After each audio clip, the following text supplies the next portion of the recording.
Okay, for this video lesson, gagamitin naman natin yung last na Adobe XD which is the new state to create a carousel effect of the photos dito sa ating mobile web design. So, ito yung isa-simulate natin. So, kung napapansin ninyo, yung default state niya is yung babae sa gitna. And on the left of the girl is yung ating basis. Then sa kanyang right ay yung rhythm, yung drummer, vocalist. And pag clinic ko to, babalik siya sa basis. Pag clinic ko naman ito, pupunta siya dun sa vocalist. Okay? So, paano ba ito nagawa using new state? Yun yung i-demo natin today. Okay? So, I will be duplicating muna itong ating artboard. Okay, so i-ungroup ko muna itong component. So we can start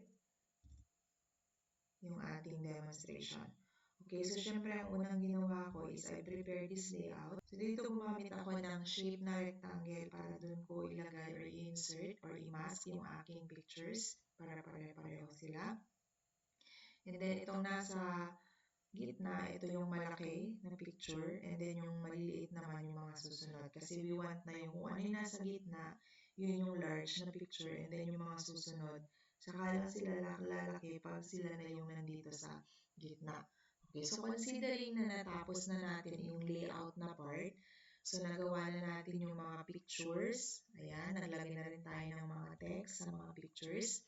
So, ang unang-unang gagawin ninyo, once na nagawa nyo na itong picture, say for example, ang ginagawa nyo ay product, picture ng product, and then yung description ng product, and then yung price ng product. So, kunwari yun yung composition naman ng ginawa nyo na picture. So, ang unang step, pagkatapos, of course, the first step is you need to lay out. So, ilagay nyo na yung product ninyo. Pwede kayong maglagay sa shape or mag-mask sa shape. Then, ilagay nyo na doon. And then, you add the description and you add the price, for example. After that, iselect nyo yung tatlo and then i-group nyo. So, sabi ko dun sa mga previous, you don't need to group before you create a component. Pero dito kasi, medyo marami yung elements na involved. So, medyo magulo kung hindi natin siya i-group and then gagawin natin lahat ito as one component. So, para maayos at organize yung layers panel natin, i-group natin sila per, kung product sana, per product with the description and price. So, dito naman, picture, and then the role of the band member and yung name niya. Okay, so select nyo lang yung tatlo and then press Ctrl G and then you name properly yung inyong mga folder dito para mas madaling hanapin itong mga to mamaya. So dito, after grouping, dinouble click ko lang and then I change yung group 1 to lane kasi yun yung pangalan ng band. Kay EJ, ginamit ko rin yung EJ. Dito, yun yung name ng member and then dito yung name ng member and then name ng member. Okay?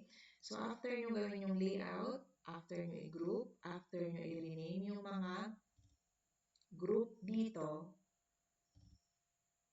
sa layers panel, so, ang next na nagagawin natin is we will create yung buttons natin na tinuro ko na rin sa mga previews. So, gumamit lang ako ng circle dyan and ng arrow using the pen tool. Okay, so tapos na tayo, for example, sa pinakaunang step and that is yung layout of each element. So after nyo i-group yung mga elements ninyo, yung mga related elements, and after nyo i-rename yung mga group dito sa ating layers panel, ang next step is to make sure na naka-off ang ating responsive sizing. Ang purpose nun is para pag nag-resize tayo later on, kunwari ito, ginawa natin ganito yung size niya, hindi tayo magkakaproblema sa position at size ng mga to, hindi magugulo. Kasi kung hindi nyo to i-off, may possibility na pag nag-enlarge tayo, ito pupunta doon, ito pupunta sa baba. So, magugulo siya. So, it's important na bago tayo mag-convert to component is naka-off ang responsive resize ng lahat ng mga i-resize natin later on. Okay? So, after doing that, pwede na natin i-select lahat and make that as a component. Okay? Next step, mag-add tayo ng new state. So, ito yung bagong sa lesson natin. So, unahin natin ito, yung si basis. So, EJ ito. And then, ang gusto nating mangyari, pag na-click ito, pupunta siya dito. Okay? So, don't forget, before you move, you need to go within the component. So, magdo-double click ka. Ito rin yung advantage pag naka-group kasi you just need to click each group. Hindi na necessary na click yung picture, shift, click ito na naman. Single click lang kasi naka-group naman siya. Okay, after that, don't forget to hold your shift key and drag while holding your shift key. So, pupunta tayo dito ngayon. Next, click outside muna. And then, double click. And then, hold Alt and Shift. And then, resize natin. Lalaki siya. So, kung napapansin niyo since naka-off yung responsive, nag-a-adjust yung picture together with the text once we resize. Okay? So, ito yung ating state 1. So, ito yung default. Ito yung EJ state. Okay. Now, let's add another state, new state, and name it as Miel. Kasi yun yung next na lalabas pag, or ma-enlarge pag click naman natin itong arrow na to. Okay, tulad ng dati, after selecting the new state, you need to double click to go inside the component. Okay, hold shift and select all. And then hold shift pa rin pag nag-move kayo para naka-align pa rin siya. In case na mangyari din sa inyo ito na kino-cover niya yung arrow doon, you can right click and then send to back para hindi siya nagko-cover doon. Okay?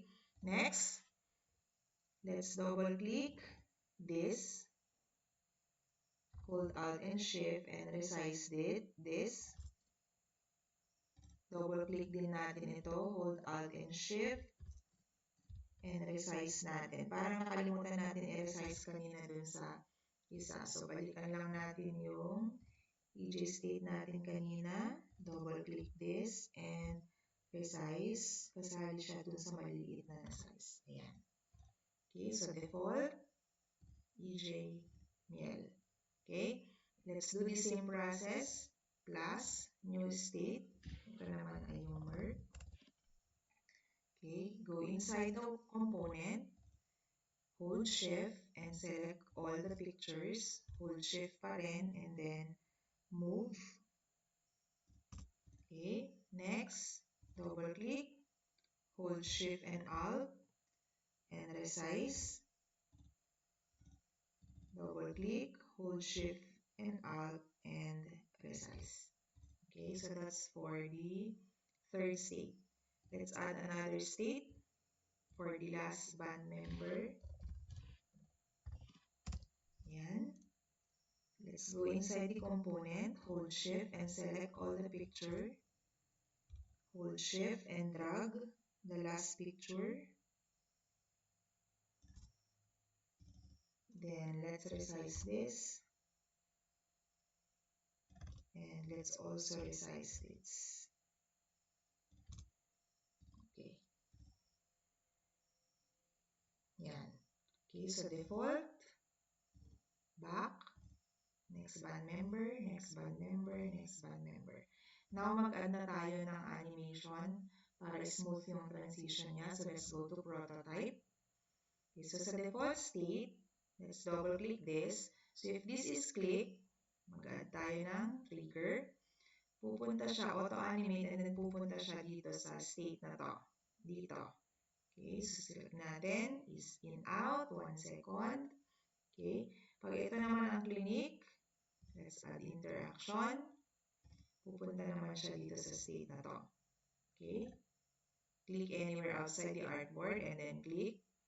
Pag nandito naman tayo, at clinic natin ito, pupunta tayo dun sa last member, which is this. So, yung dinemo ko kanina before tayo nag-start.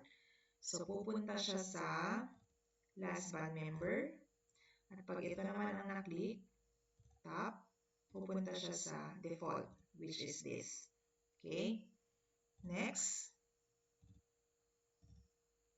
Punta tayo sa third picture. So, sa third picture, pag na-click ito, babalik tayo sa default, which is ito. And then, pag ito naman ang na-click, pupunta tayo sa next, which is ito. Okay? Next state. Pag click natin yan, babalik tayo sa state na to. And then, pag ito naman, babalik tayo sa last state.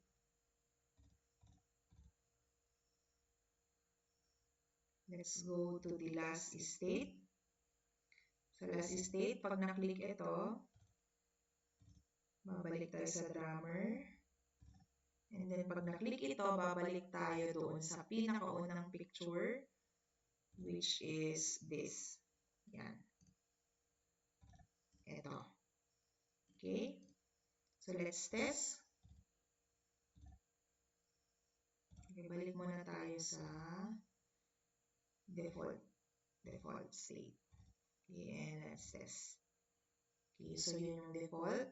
So, pag click ko to, nag-i-slide siya doon. Ito, pag pumunta siya sa last picture, pag ito, pumunta siya sa first picture.